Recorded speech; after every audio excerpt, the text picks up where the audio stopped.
Okay, so some of the things I talk about when I'm talking about the Tempest are pretty straightforward things that I would expect students to be able to do. Like, I would really like it. It's the kind of thing I think you guys are capable of noticing that Prospero is similar to Shakespeare. That is a metaphor I think you can come up with, you can see, you can handle. Um, even if you're not like an expert or anything. Same thing with the colonialism. You might notice Prospero has slaves, right? I mean, that's a pretty straightforward thing. Once you realize Prospero has slaves, you should start wondering: is this whole thing a metaphor for slavery everywhere and invaders, powerful people who come into another country and take over the native people? And I'm going to continue to talk about the idea of him being a colonizer. But the next part of the play is something more advanced. I'm going to give you some more advanced shit that I think a lot of teachers might not give you. Um, because it is a little bit advanced. Um, we're still sticking with the Prospero as colonizer or Prospero as a slave owner. But I want to go over some details that most people, when they read the play, will not notice. Now, you have a paper on the Tempest and on Othello and Kafka, and there's a final research paper. And what I'm going to show you here is the kind of thing you would use research to figure out. It's the kind of thing that you'd need footnotes for. There's no way you're going to be able to see what I'm talking about unless you have some footnotes. Like if you were just reading this text, and it's cut out of the movie because it's too well, not really. A lot of it is cut out of the movie because it's too complicated. But I think we can handle it because we're quite clever, and this class is good, and you guys are smart. So let's do the advanced shit. I'm at the bottom of the second column on page 7. So this is a conversation. Remember the king, they're separated into groups, right? There's Sebastian and Trinculo. This is like the butler and the court jester get separated and hang out with Caliban. Shit, it's not Sebastian. It's Trinculo and the other guy, and they're hanging out with Caliban. And then there's Ferdinand all alone. He meets Prospero's daughter, falls in love. And then the other group is the king, the king's brother, Prospero's brother, and Gonzalo, this sort of old man who talks too much. The other three guys, the king, the king's brother, and Prospero's brother, are all not great people. They really helped to overthrow Prospero. But Gonzalo was a nice guy. Gonzalo was actually the guy that helped Prospero live, because the king and the king's brother and Prospero's brother put him on a boat and expected him to die. Gonzalo was a nice old man. He's like a counselor to the king. He gives him advice. And he gave Prospero a little food and some magic books. And it was because of Gonzalo really that Prospero was able to survive. And anyway, these guys are hanging out on the island and they're exhausted and they're tired and they're whatever. And so what I want to kind of show you, there's a conversation that happens among the four of them. And it's the kind of conversation that there's some stuff in there that you would never notice if it wasn't for some pretty serious footnotes. So let's take a look at those kind of footnotes now.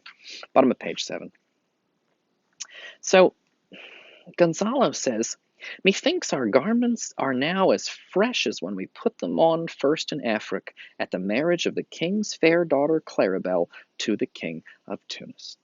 Okay, so the point is that their clothes should be totally fucked up because they fell into the ocean, and the clothes aren't even wet anymore. Again, because it wasn't really a shipwreck; it was an illusion of a shipwreck. And so, the old man counselor, the nice old man, is saying, "Wait, our clothes are nice. They're just as nice as when we were at the wedding of the king's daughter Claribel, who was married to the king of Tunis in Africa. That's how nice they are. They're as nice as they were on her wedding day, which is where they're on their way back from." Um, this is an important detail.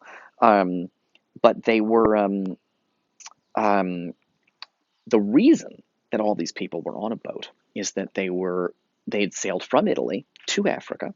The king's daughter, Claribel, who is not a character in the play, but they talk about her, you never see her, was married to the king of Tunis, which is a sort of city country thing in Africa. Um, so So Gonzalo says, "Oh boy, our clothes are just as nice as they were when we were at at the marriage of the king's fair daughter Claribel to the king of Tunis." Sebastian says, "'Twas a sweet marriage, and we prosper well in our return." That's irony. He's being sarcastic. They don't prosper well in their return. They got fucking shipwrecked, which means he's also being sarcastic about the marriage. It wasn't a good marriage.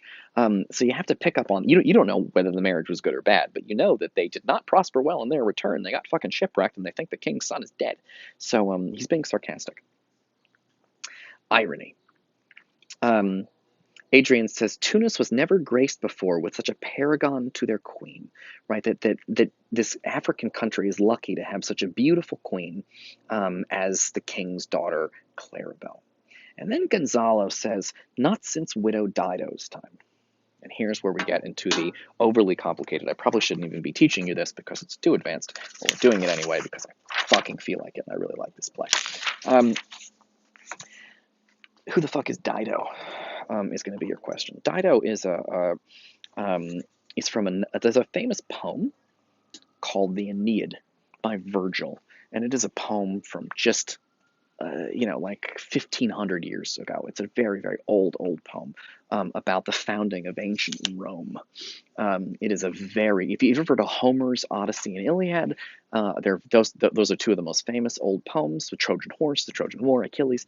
The second most famous poem is the sequel to that, which is written by a guy named Virgil in ancient Rome.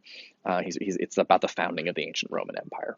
Now, this doesn't seem super interesting right now, because all that's being said is, at first the old man's like, "Oh boy, our clothes are just as nice as they were at the wedding of your daughter, where we were just sailing back from when we shipwrecked."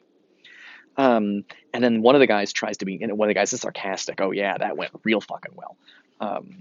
And apparently the marriage wasn't great either. But he was like, "Yeah," he says, "Oh yeah, that was a really nice marriage, and we had a really nice trip back." Well, they didn't have a nice trip back, so it obviously wasn't a nice marriage either. And then someone tries to say something nice. So he says, it's just like Gonzalo is trying to be nice. He's happy. So he says, it's just like it's such a beautiful queen they have there. Not since Dido's time had they had a queen like that. And he calls her the Widow Dido. And the other guys make fun of him.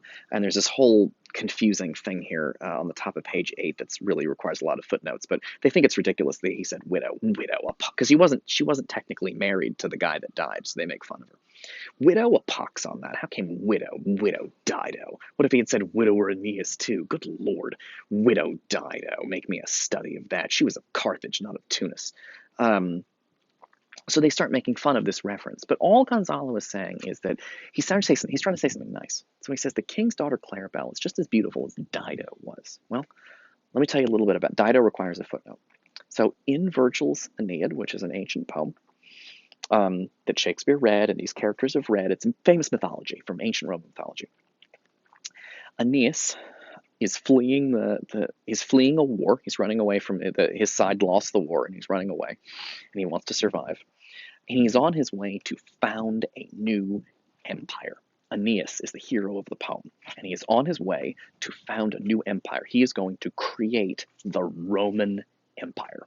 And the Aeneid is the story of how he creates the Roman Empire.